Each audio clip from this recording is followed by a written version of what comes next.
출애굽기 15장 22절부터 27절까지의 말씀을 가지고 같이 하는 묵상 그리고 나눔의 시간을 갖겠습니다. 먼저 본문 말씀부터 같이 들어보겠습니다. 모세가 홍해에서 이스라엘을 인도하며 그들이 나와서 수르 광야로 들어가서 거기서 사흘 길을 걸었으나 물을 얻지 못하고 마라에 이르렀더니 그곳 물이 써서 마시지 못하겠으므로 그 이름을 마라라 하였더라. 백성이 모세에게 원망하여 이르되 우리가 무엇을 마실까? 모세가 여호와께 부르짖었더니 여호와께서 그에게 한 나무를 가리키시니 그가 물에 던지니 물이 달게 되었더라. 거기서 여호와께서 그들을 위하여 법도와 윤리를 정하시고 그들을 시험하실세. 너희가 너희 하나님 나 여호와의 말을 들어 순종하고 내가 보기에 의를 행하며 내 계명에 귀를 기울이며 내 모든 규례를 지키면 내가 애굽 사람에게 내린 모든 질병 중 하나도 너희에게 내리지 아니하리니 나는 너희를 치료하는 여호와임이라. 그들이 엘림에 이르니 거기에 물샘 12과 종려나무 70그루가 있는지라. 거기서 그들이 그 물 곁에 장막을 치니라. 저는 여러 목사님들의 설교 중에 예수를 믿으면 성공한다는 식의 기복신앙이 구원을 왜곡시키는 말씀을 싫어합니다.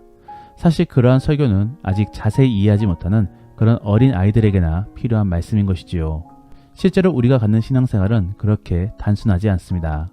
어떨 때는 이해가 되지 않을 때도 있고 또 어떨 때는 도리어 여러 가지 부분으로 생각해 봐야 될 부분들이 있는 것입니다. 그러한 부분들 속에 저는 오늘 본문 말씀을 통하여 우리가 갖게 될 신앙생활의 여정에 대하여 한번 살펴보려고 합니다. 그래서 우리는 어떠한 길을 걸어왔고 또 어떠한 길로 나아가게 될 것인지를 한번 나누어 볼 수 있기를 원합니다. 첫 번째로 그리스도인들이 갖는 여정은 죄의 영역에서 벗어나는 것입니다. 그래서 죄로부터 오염된 영역에서 벗어나 주의 다스림을 받아야 되는 것입니다. 오늘 본문에서는 22절 말씀에 수르 광야로 들어갔다라는 말을 통하여 그 의미를 전달해주고 있습니다. 사실 민수기에서는 수르 광야를 에담 광야로 부르고 있습니다. 그런데 오늘 본문에서는 일부러 애굽말을 전함으로써 그 의미를 분명하게 전해주고 있는 것입니다. 그러면 수르 광야와 죄의 영역에서 벗어나는 것은 어떠한 관계가 있는 것인가?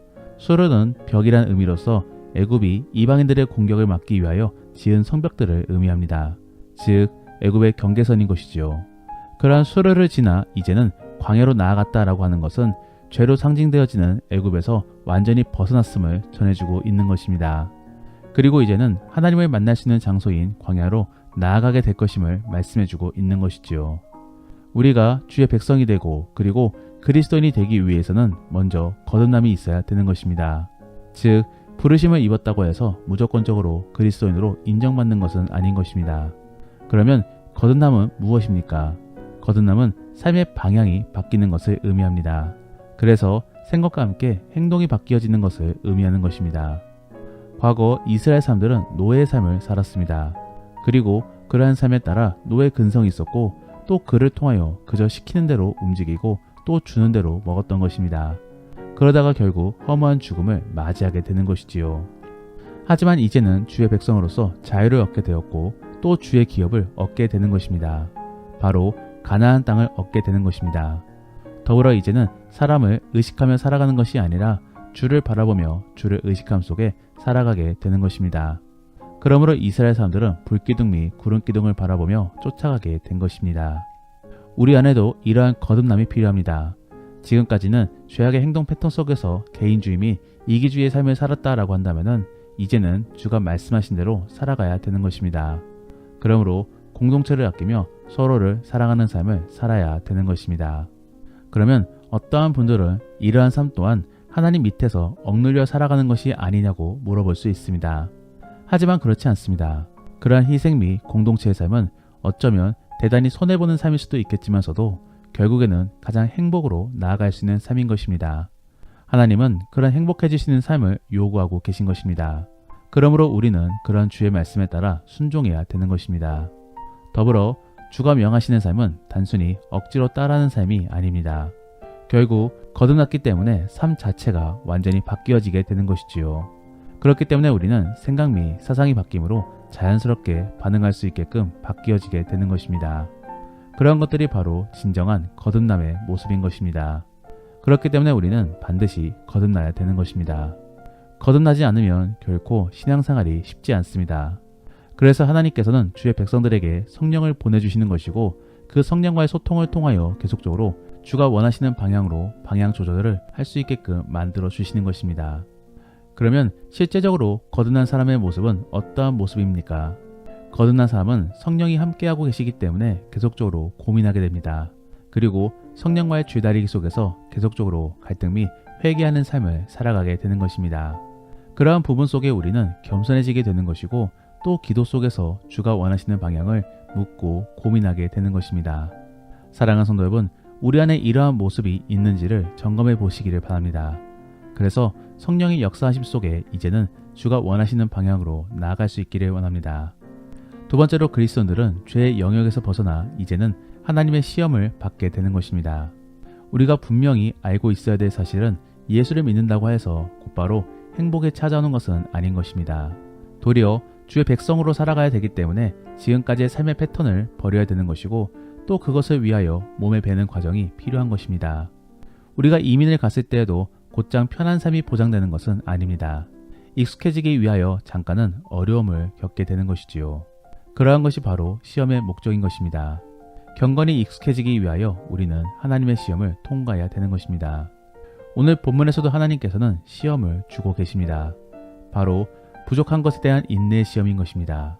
그리고 주가 주실 것을 믿으며 기대하는 모습을 가져야 되는 것입니다.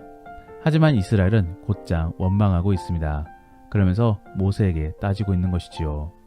이스라엘은 광야를 지나감 속에 갈증을 느끼고 있었습니다. 그러다가 오아시스를 찾게 되었는데 하필이면 그 안에 물이 썼던 것이지요. 아마도 깨끗하지 못하였던 물이었던 것 같습니다. 그래서 이스라엘 사람들은 인내하지 못하고 곧장 불평하고 있는 것입니다. 거기에 대하여 하나님께서는 질책하고 있지 않으십니다. 도리어 주가 원하시는 것을 말씀해 주시면서 쓴 물을 맑은 물로 바꾸어 주고 계신 것입니다. 우리가 여기서 한 가지 생각해 봐야 될 점은 하나님은 미리 이스라엘 사람들에게 깨끗한 물을 줄 수도 있었습니다. 더불어 필요할 때 곧바로 물을 제공할 수도 있었습니다. 하지만 하나님께서는 그러하지 않으셨습니다. 왜 그러셨겠습니까? 바로 이스라엘 사람들을 시험하면서 그들을 훈련시키고자 하셨던 것입니다. 결국 어려움 속의 믿음 및 지식을 심어주고자 하셨던 것입니다. 이러한 상황은 오늘날의 우리에게도 마찬가지입니다. 우리가 예수님을 믿게 되면 분명히 어려움이 찾아오게 될 것입니다. 그리고 그것은 우리가 잘못했기 때문이 아닙니다. 우리가 아직 온전한 주의 백성이 되지 않았기 때문입니다. 그리고 그렇기 때문에 하나님께서는 우리에게 시험을 주심으로 온전한 주의 백성이 될 수 있게끔 인도해 주고 계신 것입니다. 그러므로 우리는 어려운 상황에 대하여 도리어 당황하지 말고 주를 믿으며 인내해야 되는 것입니다. 그리고 그러한 상황 속에서 더욱더 믿음을 키우며 주가 일하시는 것을 목도하고자 해야 되는 것입니다. 정말로 그러한 모습을 통해 이제는 믿음을 키워갈 수 있기를 원합니다. 그래서 더한 믿음 속에 온전한 주의 백성이 될 수 있기를 원합니다. 마지막으로 주의 백성은 결국 안식의 장소에 도착하게 될 것입니다. 하나님의 시험이 끝나게 되면은 구원과 안식을 얻게 될 것입니다. 오늘 본문에서도 보면은 물과 나무가 풍성한 엘림에 도착하게 됩니다. 물론 엘림이 최종 목적지는 아니었습니다. 이들이 가야 될 곳은 시내산 및 결국은 가나안 땅이 되는 것이지요. 하지만 하나님께서는 엘림을 통하여 주의 말씀에 순종하게 되면은 결국 어떠한 곳으로 가게 될 것인지를 미리 경험할 수 있게끔 만들어주고 계신 것입니다. 사랑하는 성도 여러분, 우리가 가게 될 곳은 최종적으로 천국입니다. 하지만 그곳에 가기에 앞서 우리는 천국 백성이 되기 위한 준비를 먼저 해야 되는 것입니다. 그러한 것이 바로 앞서 언급한 시험 및 훈련의 과정인 것이지요. 그리고 정말로 그러한 과정이 끝나게 되면은 그때 비로소 우리는 천국에 입성하게 될 것이며 또 그 안에서 영원한 안식을 누리게 될 것입니다. 하나님은 그러한 계획 속에 우리를 계속적으로 훈련시키고 계신 것입니다. 물론 그냥 공수표만 던지고 계신 것은 아닙니다. 우리에게 교회를 경험하게 만들어 주심으로 앞으로 천국에서 어떠한 일들을 겪게 될 것인지를 미리 보여주고 계신 것입니다. 그러면 천국에서 우리는 무엇을 하게 되는 것입니까? 우리는 천국에서 무한한 교제와 함께 주를 높이며 안식을 누리게 될 것입니다. 이러한 것들이 바로 교회 안에서 조금씩 일어나야 될 모습인 것이지요. 하나님께서는 이스라엘 사람들에게 미리 그러한 것을 경험하게 만들어 주심으로 우리에게 소망을 가질 수 있게끔 도와주고 계신 것입니다. 우리는 지금의 믿음 생활 속에 마냥 행복만을 요구하며 좌절하기만 해서는 안 되는 것입니다. 도리어 훈련받는 모습이 믿음 생활의 정상적인 모습임을 인식하며 주 안에서 인내해야 되는 것입니다. 이것도 분명히 끝이 있습니다. 그리고 하나님의 때가 되면은 분명히 주님께 부름을 받아 영원한 안식을 누리게 될 것입니다. 우리는 그때를 소망하며 계속적으로 인내해야 되는 것입니다. 그리고 믿음의 지식을 쌓아가면서 주를 알아가고자 노력해야 되는 것입니다. 그래서 최종적으로는 구원 속에서 온전한 화평을 누려야 될 것입니다. 정말로 그러한 복된 그리스도인이 될 수 있기를 원합니다.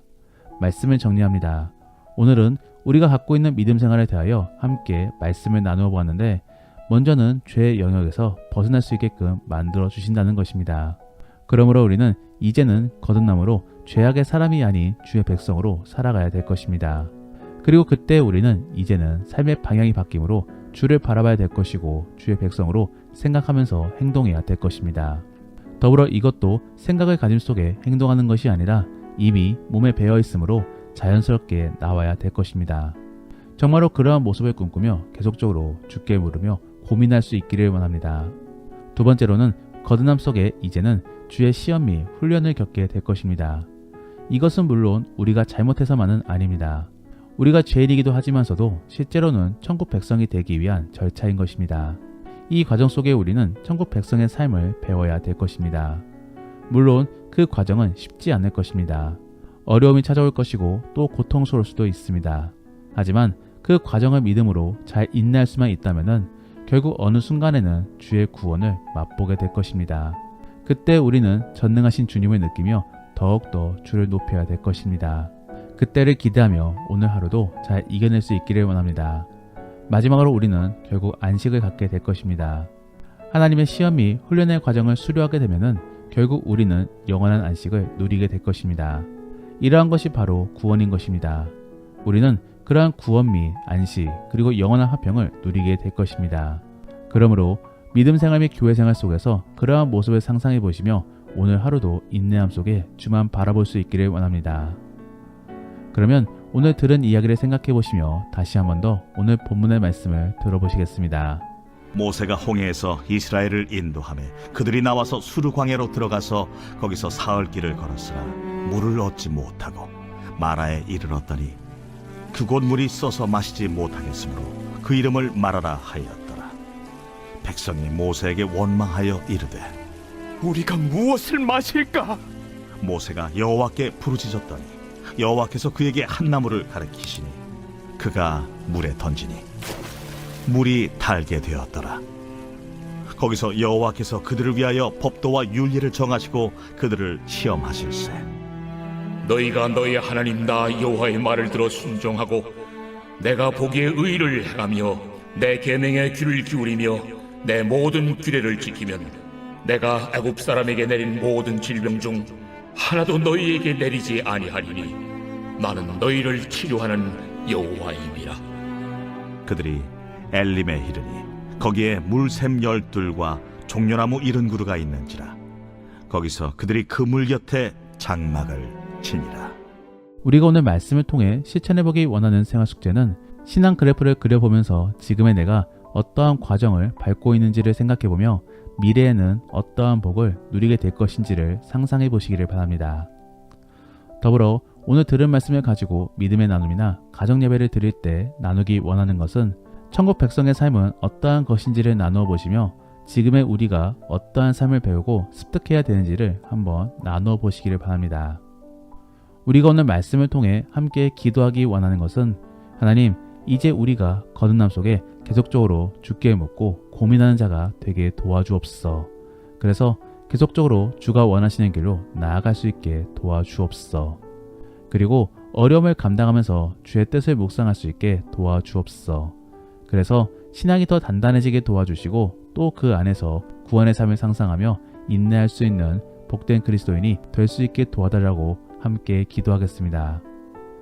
그러면 이제 오늘 본문 말씀을 가지고 치열하게 하루를 살아갈 수 있기를 바랍니다. 주 안에서 승리하시고 복된 하루가 될 수 있기를 예수님의 이름으로 축복합니다.